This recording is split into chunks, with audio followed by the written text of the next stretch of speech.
Happy Monday. It is another sick week for the Gibbies. I'm telling you what, this has just been like nonstop. That being said, just went to the doctor, got some medicine, so I'm gonna start to feel better, thank God. I also swung by the Flip because it got staged today. It looks so freaking good, like so good. Oh my gosh, I'm so happy. There is like this vision that I've had this whole time that we've been working on this house, and when I opened the door today, like that was it. They nailed it. Like it looks so good. It looks like it could be in a freaking magazine. We used a local company here in Cincinnati called Design to Market. If you ever need a house staged, oh my gosh, I highly recommend them.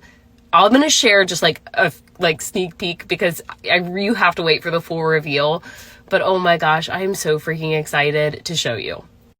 I mean, I'm not kidding. Like, I want to hire them to come to my own house and stage my house and then just be like, yeah, just let me know what the price is for all of this because I'll take it all. They did such a good job.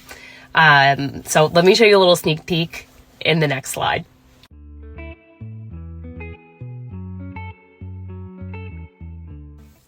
But now I need to figure out like where all this furniture is from. I'm gonna have to ask them that because I already know that's gonna happen. I'm gonna post these tutorials and everyone's gonna want to know where this furniture is from because it's that good. I'm just gonna pack up a box tonight to stage the laundry room. That's the only thing I need to stage myself. And then tomorrow I'm gonna go there, take all the photos and all the footage. So we'll have all the tutorials for you guys this week and next week and all of the reveals. So stay tuned because it's getting exciting.